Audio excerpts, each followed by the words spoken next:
Tashqi qiyofatingiz qarab baho bergan zamanda, ma chashninki hurmatini qilib qo'ymasa qat'iy qamlashmaydi. Men ma chashni hozir yuvib chiqdim, men qarasam bir quribmi ketmadi.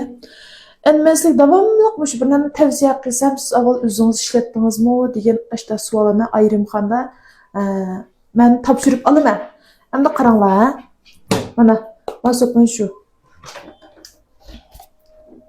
Ma mo'yiluni sizlarga necha qitim chiqarib berdim ko'rdinglarmi? Ma tugab yengini ekib bo'ldik. Agar mushun purg'in chiqag'il bo'lsaydi, o'zim ishlatmagan narsa sizlarga hech tavsiya qilmayman. Ma yerdan yana Musobayning masopini hozir bizdek musha dayxo qilayotganlar 40 mingda ishib ketdi masopini setayotganlar. Andan keyin bu sopinin setilishi 100 ming botolkada ishib ketdi, kirib qarab baqsanglar bo'ldi. Mush chechim bek tushidi, chechim bek mayliq. Do çaşı maylashtirib talağa chiqsa, sizning yangi qo'lga bo'lganlar hech kimning kari yo'q. Ammo lekin men tashqi qiyofat qarab baho bergan zamanda cho'qim chechingizni bek pokiz yuving. İşte o maykallar poloning yaqin so'kog'ini talağa chiqmaymiz. Bularni aytishlar. Masupini 29 ko'q olasiz. Kunligingizni aytib bir qo'ychan.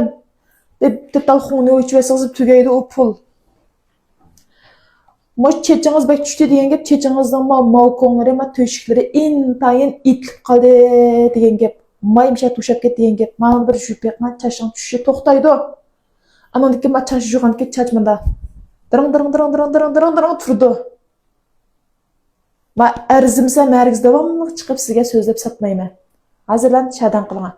Moş çeçim maylık ma çeç bek düşüdüğallağa evet koyunlar. Bu çöpün sopunu çokum ilip işirdi vasın. Seyir qaravad bajma.